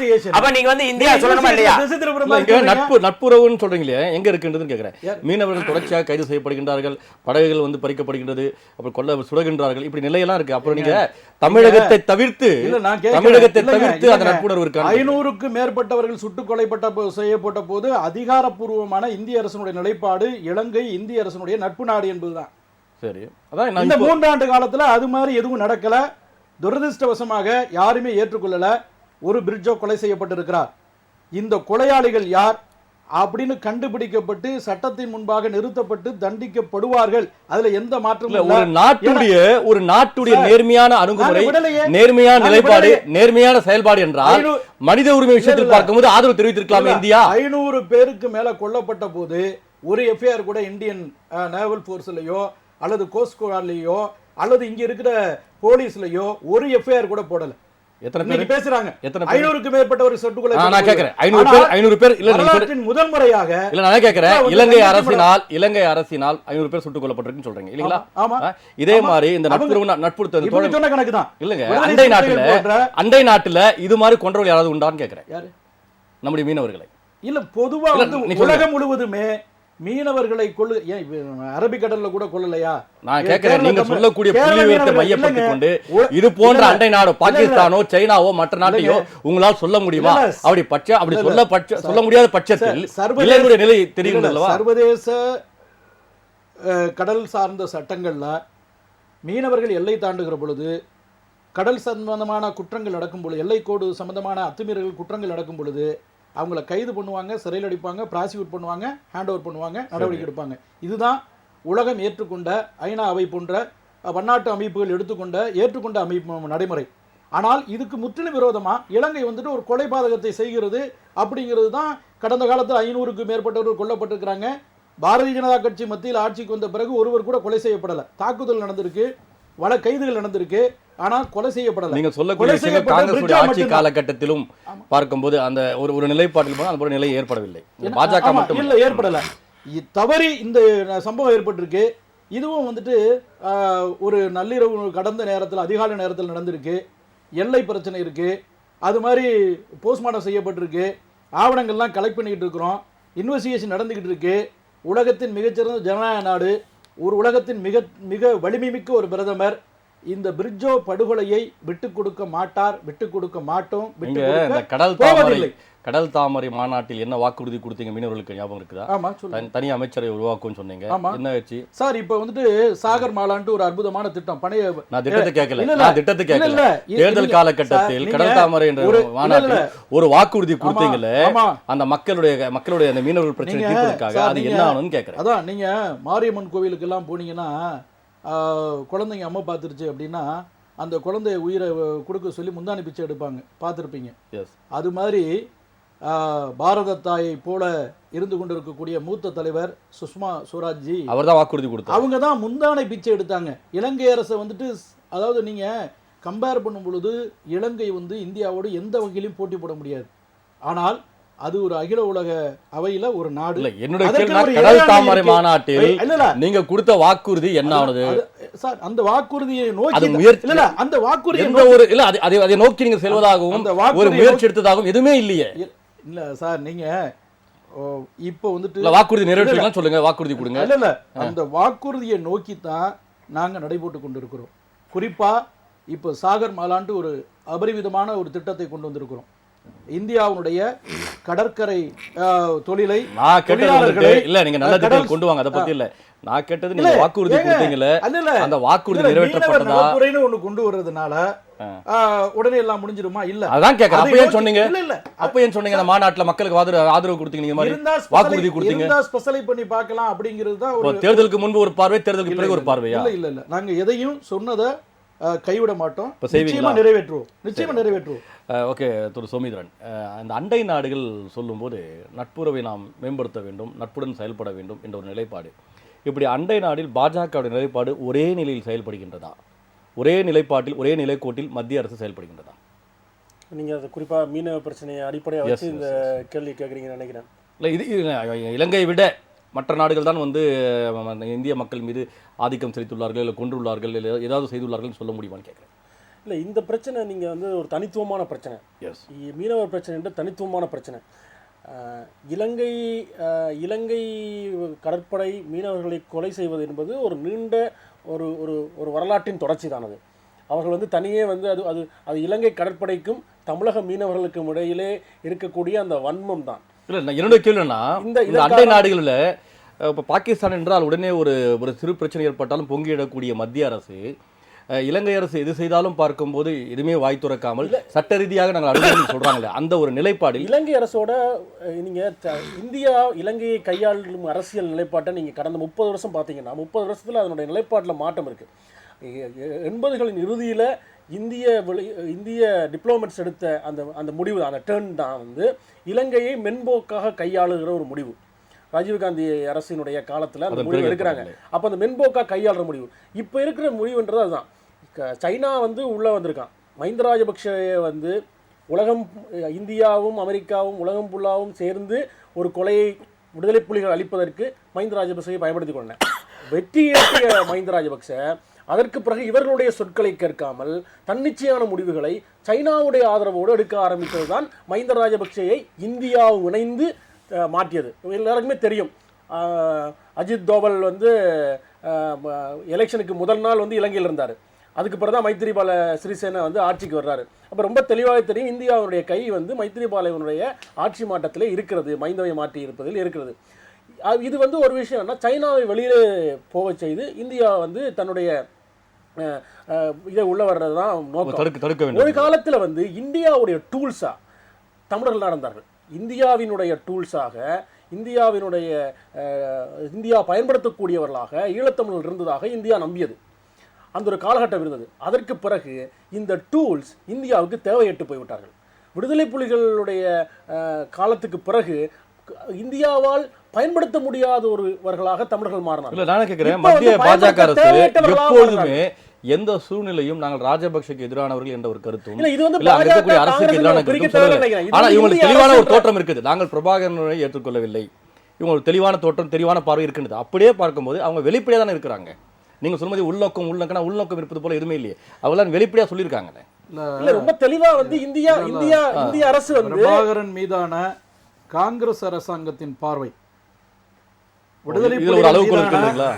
விடுதலை புலிகள் மீதான காங்கிரஸ் அரசாங்கத்தின் பார்வை, ரைட், ஈழ மக்களுடைய அரசியல் நிர்ணய போராட்டத்தின் மீதான காங்கிரஸ் அரசாங்கத்தின் பார்வைக்கும் பாரதிய ஜனதா பார்வைக்கும் நிறைய வித்தியாசம் இருக்கு. அந்த இடைவெளி பிரபாகரன் மீது உள்ள பார்வை, பிரபாகரன் மீது உள்ள பார்வை எப்படி இருக்கு உங்களுக்கு? சொல்லுங்க. இல்ல, பிரபாகரன் மீது உங்களுக்கு எப்படி பார்வை இருக்குன்னு கேக்குறேன். அவங்க வந்துட்டு அவருடைய போராட்டங்களை ஏற்றுக்கொள்கிறீங்களா? இல்ல நாங்க ஆதரிக்கிறீங்களா? தமிழகத்தை பொறுத்தவரை தமிழ் மக்களுடைய சுய நிர்ணய போராட்டத்தை ஆதரிக்காமல் தமிழனாக யாரும் இருக்க முடியாது. சரிங்களா? இல்ல, நீங்க பிரபாகரனுடைய போராட்டங்களை ஆதரிக்கிறீங்களா கேக்குறேன். மத்திய பாஜக பிரபாகரன் போராட்டம் இல்லைங்க, தமிழர்களுடைய போராட்டத்தை நாங்க ஆதரிக்கிறோம். பிரபாகரன் இல்ல, அது வந்து பிரபாகரன்ங்கிற தனிநபர்களை நீங்க வந்து முன்னிலைப்படுத்தி நாங்க சொல்ல முடியாது. ஒரு இனத்தினுடைய இல்ல சார், அந்த இனத்துக்காக போராடக்கூடிய ஒரு போராளியே நீங்க வந்து அப்படி இல்ல, நாங்க அப்படி நான் வேற யார் போராளி இருக்காங்க உங்களுக்கு தெரிஞ்சு? பிரபாகரன் இல்ல, வேற யார் போராளி இருந்தாங்க? வேற யார் இருந்தாங்க? தமிழர்களே போராடலையா? தமிழர்கள் போராடினாங்க, அவங்க ஒருங்கிணைச்சு கொண்டு போனது யாரு? செல்வா போராடலையா? அதான் கேக்குறேன். அமிர்தலிங்க ஐயா போராடலையா? சரி, அதுக்கப்புறம் எத்தனையோ குழுக்கள், அவர்களுக்கெல்லாம் நீங்க ஆதரவு தரீங்க? இல்லை, தமிழர்கள் வந்து சுதந்திரத்தோடு சமத்துவத்தோடு சமாதானத்தோடு வாழணும், அவங்க வந்து அனைத்து உரிமையும் பெற்று ஒரு கௌரவமா வாழணுங்கிறதுல அதுதாங்க அவங்களுடைய நோக்கமும். இல்ல, அவங்களுடைய நோக்கமும் அதுதான். இல்ல இல்ல இல்ல அவங்க அப்படி சொன்னாங்களா அப்படிங்கிறது வேறு விஷயம். ஆனா நாங்க சொல்றோம், செய்யறோம். ஏன் அப்படின்னா நீங்க பிரபாகரனை ஏத்துக்கல, ஆனா போராட்டத்தை ஏத்துக்கிறீங்க இல்லையா? இல்ல, தமிழ் மக்களுடைய நியாயமான போராட்டத்தை அவங்களுக்கு இல்ல இல்ல நாங்க பிரபாகரனை ஏத்துக்கலங்கிற இண்டிவிஜுவல் இஷ்யூக்குள்ள போகலங்க. இவ்வளவு வெளிப்படையா பேசுங்க, அதுவும் பேசலாமே, தவறு இல்லையே. அது இல்லைங்க, நாங்க கமிட் பண்ணிக்க முடியாது இல்ல. ஏன்னா நாங்க ஒரு கொள்கை சார்ந்து தான் பேச முடியும். ஈழத்தமிழருடைய அரசியல் போராட்டங்களை நாங்க ஆதரிக்கிறோம். அறவழியில அவங்க போராடி அறவழியில் வென்றெடுப்பதை முழுமையாக நாங்க ஆதரிக்கிறோம். அதற்கு ஒத்துழைப்பா நாம இருப்போம். ஒத்துழைப்பெல்லாம் தரேன்னு சொல்றீங்க. இப்போ இந்த படுகொலைகள், ஈழப்படுகொலைகள், இத்தனை பேர் வந்து இறந்திருக்கிறாங்க. இந்த மனிதரிவு விஷயத்துல வந்து இந்தியா வந்து ஆதரவு தெரிவிக்கிறாங்க. இந்த 2 வருஷம் எக்ஸ்டென்ஷன் ஆயிருக்கு பாருங்க. 2 வருஷம் இல்ல, உங்களுடைய நிலைப்பாடு நான் சொல்லி முடிச்சேன் சார். இந்த கால நீட்டிப்பையே இலங்கை தமிழர்களா ஈழத்தமிழர்களால் ஏற்றுக்கொள்ளப்பட்ட மக்கள் பிரதிநிதி தமிழ் தேசிய கூட்டமைப்பு வரவேற்று இருக்கிறது. என்னன்னு அந்த கால நீட்டிப்பு வந்துட்டு ஆமாங்க, இலங்கை அரசுக்கு உட்பட்டு வாழக்கூடியவர்கள் வேற என்ன கருத்து நீங்க சொல்ல முடியும் எதிர்பார்க்கறீங்க? அதாவது பாதிக்கப்பட்ட அவர்களே இப்படிப்பட்ட ஒரு நிலைப்பாடை எடுக்கும் பொழுது அதுக்கு பின்னாடி நிறைய ஒரு இல்ல, நான் என்ன கேக்குறேன், அங்க மக்கள் இறந்தார்கள், விதவையானார்கள், பல பேர் வந்து எங்க இருக்கின்றார் தெரியவில்லை, எல்லாம் நீங்க ஏற்றுக்கொள்றீங்கன்னா அப்போ இந்த மனித உரிமை விஷயத்துல நீங்க ஆதரவு தெரிவிக்கலாமே தான் கேள்வி. அதுல என்ன ஒரு அச்சம் இருக்கின்றது, என்ன தயக்கம் இருக்கின்றது மத்திய அரசு? நாங்க இலங்கையை நிபந்தனை செய்தாக வேண்டும், ஈழத்தமிழர்களுக்கான உரிமையை பெற்றுக் கொடுத்தாக வேண்டும். நடந்த சம்பவத்துக்கு சொல்லுங்க. இல்ல, அதெல்லாம் நீங்க விட்டு தரலாம். நடந்த சம்பவத்துக்கு மனித உரிமை விஷயத்துல நீங்க ஆதரவு தெரிவிக்கலாமா தான் என்னோட கேள்வி. அது வந்துட்டு மேலை நாடுகள் கொண்டு வருகிற தீர்மானங்களை ஆதரிக்கிற அளவுக்கு கையேறு நிலையில இந்தியா இல்ல. ஓ, அப்ப எதுவுமே ஆதரிச்சதே இல்லையா மேலை நாடுகள் விஷயத்துல?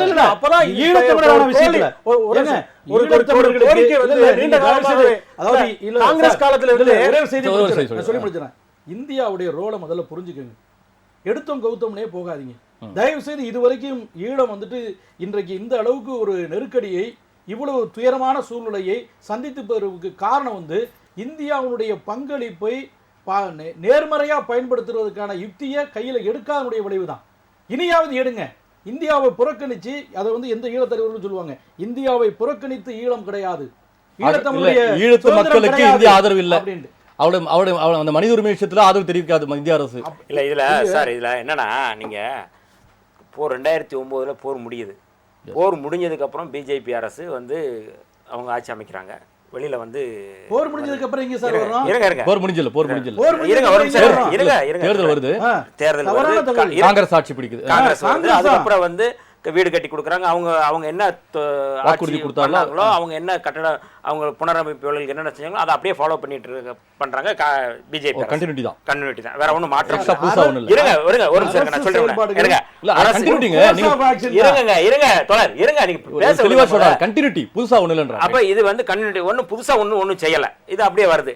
நான் என்ன கேட்கிறேன், உண்மையாகவே வந்து காங்கிரஸ் அரசு செஞ்சிருக்காங்க அப்படின்னா இல்லை செய்யலை அப்படின்னா அதை விட நம்ம தீவிரமாக வந்து அந்த மக்களுக்கு வந்து நீதி கிடைக்க வேண்டியது, நியாயம் கிடைக்க வேண்டியதுக்கான வேலைகளை வந்து இந்த அரசு பிஜேபி அரசு செஞ்சுக்கிட்டு இருக்கிறாங்க அப்படின்னா எங்களுக்கு ஒன்றும் பிரச்சனை இல்லை, அந்த மக்களுக்கு ஒன்றும் பிரச்சனை இல்லை. ஆனால் இன்னைக்கும் நீங்கள் எப்படி காங்கிரஸ் வந்து 2009 முடிஞ்சதுக்கப்புறம் அவங்க ஆட்சி அமைச்சதுக்கப்புறம் என்ன நிலை இருந்துச்சோ இன்னைக்கு தொடருது. என்ன நிலை அப்படின்னா, நீங்கள் வந்து எங்களுடைய காணிகளை வந்து ஒப்படைங்கன்னு சொல்லி கேட்டாங்க.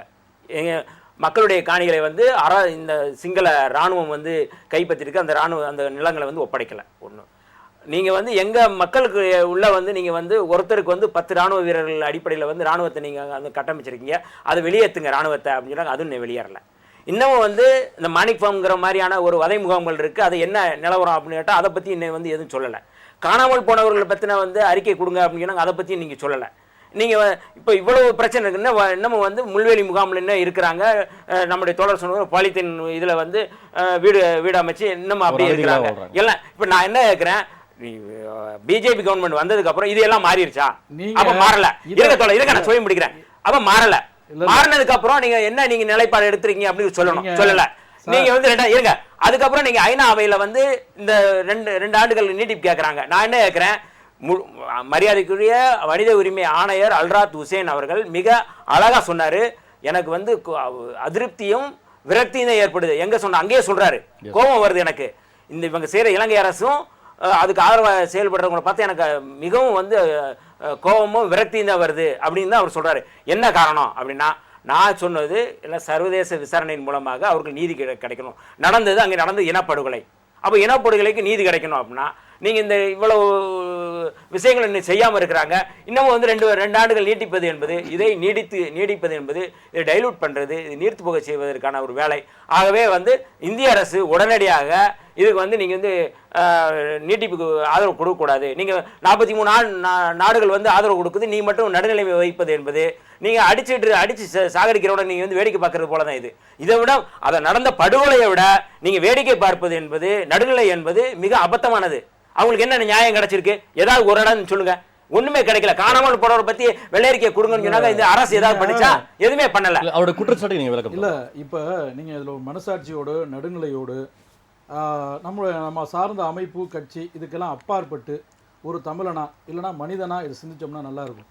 ஏன் அப்படின்னா, கடந்த காங்கிரஸ் திமுக கூட்டணி அரசாங்கம் இருக்கும் பொழுது ஈழப்படுகொலை நடந்து அதற்கு எந்த நியாயமும் இல்லாமல் ஈழத்தில் தமிழர்கள் புழுங்கி அடுத்து எதிர்காலமே இல்லை அப்படின்னு உயிரோடு அவிஞ்சு போகிற ஒரு சூழல் தான் இருந்துச்சு. ஆனால் இன்னைக்கு எப்படி அவங்க வந்து சுதந்திர காற்றை வந்து சுவாசிச்சுக்கிட்டு இருக்காங்க. இருக்குது, வதை முகாம்கள் இருக்குது, அங்கே இராணுவமயமாக்கல் இருக்குது, தமிழருடைய நிலங்கள் வந்து திரும்ப ஒப்படைக்கப்படலை, அவங்களுக்கு முழுமையான வாழ்க்கை சென்றடையலை, இன்னும் கேள்விக்குறிகள் 1000 இருக்கு. ஆட்சிக்கு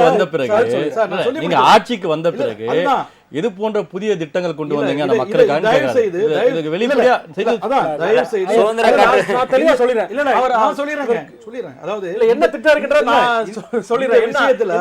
இந்த விஷயத்துல தமிழ்நாட்டில் இருந்துகிட்டு கருத்து சொல்றதை விட ஈழத்தில் இருக்கிற தலைவர்கள் கடந்த காங்கிரஸ் அரசாங்கத்திற்கும் நடக்கிற பாரதிய ஜனதா அரசாங்கத்திற்கும் இடையில ஈழத்தமிழர்களுக்கான உறவு முறையில் மேம்பட்டு இருக்கா இல்லையா அப்படிங்கிறத அவங்க தான் முடிவு பண்ணும். தனக்கு வந்தா தான் தலைவலியும் காய்ச்சலும் தெரியும். அதனால நீங்க இங்க இருந்துகிட்ட கமெண்ட் கொடுக்குறீங்க. பாஜக எண்ணங்கள் என்னன்னா, இங்க இருக்க தமிழ் அமைப்புகள் வந்துட்டு தமிழ் அமைப்புகள் சொல்றாங்க ஈழத்து மக்களுக்கு எதிராக செயல்படுறாங்க. ஒரு நிலையை ஏற்படுத்த பாக்குறீங்கன்னு கேக்குறேன். யாரு? பாஜக அரசு. பாஜக அரசு யாரு? இங்க குரல் கொடுப்பவர்கள் அந்த மக்களுக்கு எதிரான.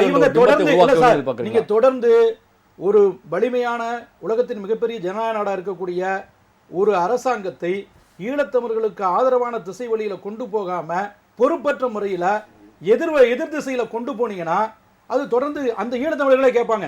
நான் வந்து Okay, உங்களுக்கு அதான் நடக்கும். இப்போ ஈழத்துல அதுக்கான வேலைகள்லாம் ஆரம்பிச்சிருச்சு. அவர் சொன்னது முக்கியமான பாயிண்ட் என்னன்னா, இந்தியாவை மீறி ஈழத்தில் எந்த தீர்வும் வந்துவிடாது, எந்த தீர்வும் இந்தியாவை மீறி ஈழத்தில் நடந்து விடாது என்பதை காலகாலமாக ஈழத்தமிழர்கள் புரிந்து வைத்துக் கொண்டுதான் இருக்கிறார்கள். இந்தியாவை எப்படியாவது ஒரு நிர்பந்தத்துக்கு உள்ளாக்கி இந்திய அரசு, இப்போ நம்ம வந்து இதில் பாஜக காங்கிரஸ் என்ற பிரிவினைக்கே போகலை, நான் வந்து இந்திய ஒரு தமிழ் பாயிண்ட் ஆஃப் வியூவில் வந்து இந்திய அரசாக தான் நம்ம பார்க்க வேண்டியிருக்கு. இந்திய அரசை பகைத்து கொண்டும் எந்த தீர்வுக்கும் போக முடியாது.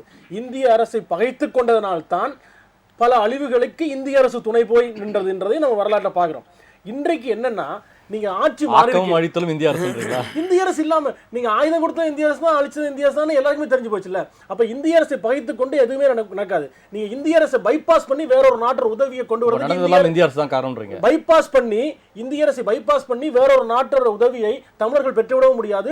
இலங்கையில தீர்வு வராது. நோர்வே பேச்சுவார்த்தையை முன்னெடுத்த போது கூட நோர்வேயிலிருந்து ஒவ்வொரு முறை பேச்சுவார்த்தைக்கு 2002 புலிகளுக்கும் அரசுக்கும் இடையில பேச்சு நடக்கும் போது ஒவ்வொரு முறை வரும்போதும் இந்தியாவிடம் வந்து கேட்டுவிட்டு தான் நோர்வே வருவார்கள். பேச்சுவார்த்தை முடிந்த பிறகு போய் இந்தியாவிடம் சொல்லிவிட்டு தான் போவார்கள். ஆகவே இந்தியாவோட ரோலை யாரும் மறக்க முடியாது. பல இடங்களில் இந்திய அரசு என்ன சொன்னா, நாங்க வந்து இலங்கையில வந்து பெரிய நிர்பந்தங்களை உருவாக்க முடியாது, இலங்கை அழுத்தம் கொடுக்க முடியாதுன்னு சொல்றாங்க. ஆனா இந்தியாவால் மட்டும்தான் முடியும் என்பதை நாங்க நம்புகிறோம். உங்களுக்கு சாதகமான திசையில சின்னத்தை பாருங்க சார், நம்புறோம். அதுதான் இப்ப சாதகமான திசையில முக்கிய பங்களிப்பு. நான் அந்த கருத்து சொல்லி முடிச்சது, கருத்து இடையில நிற்கும். இந்திய அரசை எங்களுக்கு சாதகமாக பயன்படுத்த வேண்டும் அல்லது நிலைமையில் மாற்ற வேண்டும் என்றுதான் எங்களுக்கு விருப்பமாக இருக்கிறது. ஆனால் நிலைமை அப்படி அல்ல. நீங்கள் இன்றைக்கு வீடுகள் கட்டி கொடுக்கப்பட்டிருக்கிறது, கையெழுத்து கொண்டிருக்கிறார், சுதந்திர காட்டை சுவாசிக்கிறார்னா சொல்லிட்டு இருக்கோம். ஆனா போர் முடிந்து 8 ஆண்டுகளில் இலங்கை அரசாங்கம் இலங்கையினுடைய ஈழத்தமிழர்களுடைய இனப்பிரச்சனைக்கான தீர்வினுடைய முதல் அடியை கூட இன்னும் வைக்கவில்லை. இன்னும் ஒரு அடியை கூட வைக்கவில்லை. இலங்கை இந்திய ஒப்பந்தம்னு ஒரு விஷயம் இருக்கு. நீங்க முன்னாடி கேட்டீங்களா அயல்ரவு கொள்கையில மாற்றம் இருக்குன்னு. இந்தியாவுக்கும் பாகிஸ்தானுக்கும் இடையில் இந்த ஒப்பந்தம் ஒன்றும் கிடையாது. ஆனால் இந்தியாவுக்கும் இலங்கைக்கும் இடையில் இந்த ராஜீவ்காந்தி பீரியட்ல நடந்த ஒப்பந்தம் இருக்கு. அந்த ஒப்பந்தம் ஈழத்தமிழர்களுக்கான உரிமைகளை வழங்குற ஒப்பந்தம் கிடையாது. இந்திய இலங்கை அரசுகளுக்கு இடையிலான நட்புறவு ஒப்பந்தம். அதனுடைய உபபகுதி தான் 13வது. ரொம்ப அபத்தமா பேசாதீங்க. அந்த ஒப்பந்தம் நீங்க படிங்க. அந்த ஒப்பந்தம் நீங்க படிங்க. நான் சொல்றேன், கிழக்கு இணைப்பு என்பது அந்த ஒப்பந்தம் நீங்க படிங்க. அந்த ஒப்பந்தம் நீங்க படிங்க. அந்த ஒப்பந்தத்தை நீங்க படிங்க. நான் சொல்லி முடிச்சறேன். நான் படிச்சு தான் சார் பேசுறேன். அத சொல்லி முடிக்காமலாம் பேசுறேன். நான் என்ன சொல்ல வரேன்னு கேளுங்க. அப்ப அந்த ஒப்பந்தத்தின் பிரகாரம் இலங்கை வடக்கு கிழக்கு இணைப்பு என்பது தமிழர்களுடைய பூர்வீக தாயகம் என்கிறத ஒத்துக்கிறது. வடக்கு கிழக்கு இணைப்பு என்பது வந்து நிரந்தர இணைப்பு கிடையாது. அதனாலதான் கோர்ட்ல கேஸ், இலங்கை நீதிமன்றத்துல கேஸ் போட்டு வடக்கு கிழக்க பிரிச்சுட்டாங்க. வடக்கு கிழக்க பிரிச்சுட்டாங்க தோழர். வடக்கு கிழக்க பிரிச்சுட்டாங்க. ஒப்பந்தத்துல வந்து இந்தியாவுக்கான ஒப்பந்தம் அதான் சொல்றேன். சொல்ல விடுங்க. அது என்னன்னா அந்த தமிழர்களின் தாயகம் என்பது ஈழம் தமிழர்களின் தாயகம் என்பதை அகில உலகத்துக்கு அறிவிச்சது அந்த ஒப்பந்தம். இன்னைக்கு வரைக்கும் இலங்கை அரசுக்கா இலங்கையின் பிரிவினைவாதத்தை பேசுகிறவர்களை இந்திய மண்ணிலிருந்து நாடு கடத்த வேண்டும் என்ற ஒப்பந்தம் இருக்கு. இலங்கையுடைய திருவண்ணாமலை துறைமுகத்தை பயன்படுத்த வேண்டும் இருக்கு.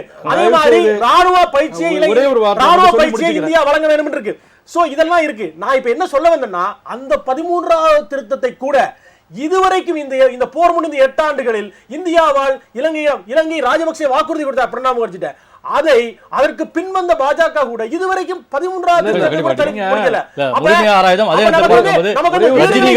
வீடுகளை தாண்டி ஒரே ஒரு செய்தி. ஈழத்தமிழர்களுக்காக உண்மையிலேயே பரிந்து பேசக்கூடியவர்கள் பாஜக, காங்கிரஸ் அரசாங்கத்தையும் பாரதிய ஜனதா கட்சி அரசாங்கத்தையும் ஒரே தராசுல வச்சு பார்க்க கூடாது. அது மனசாட்சிக்கு விரோதமான விஷயம். அது உண்மைதான். இல்ல இதுல என்ன, நான் வந்து இந்திய அரசா தான் கேக்குறேன். சரி, ஓகே, நேரம் குறைவா இருக்கு. அதாவது ரொம்ப சுருக்கமா 2007ஆம் ஆண்டு வந்து மேதகு பிரபாகரன் அவர்கள் வந்து மாவீர நாள் உரையில பேசும்பொழுது மிக தெளிவா சொன்னாரு, இந்தியாவினுடைய ஒப்புதல் இல்லாம, இந்தியாவுடைய ஒத்துழைப்பு இல்லாம எங்களுக்கு எந்த நன்மையும் கிடைத்து விட போவதில்லை, விடுதலை கிடைத்து விட போவதில்லை, அவர்களுடைய ஆதரவோடு தான் நாங்கள் இந்த வேலைகளை நாங்கள் செய்து கொண்டு இருக்கிறோம் சொல்லி மிக தெளிவாக சொன்னாங்க. ஆனால் தொடர்ச்சியாக இந்தியா வந்து ஈழத்தமிழர்களையும் விடுதலை புலிகளையும் அவர்கள் பயன்படுத்தி கொண்டு தான் இருந்தார்கள் ஒழிய அவர்களான தீர்வு திட்டத்தை கொண்டு வரல.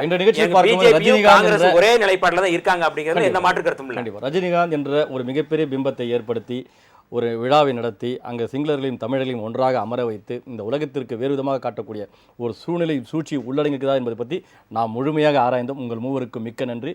நேயர்களே, மீண்டும் அடுத்த மக்கள் மேடை நிகழ்ச்சியில் சந்திப்போம். நன்றி, வாழ்த்துக்கள்.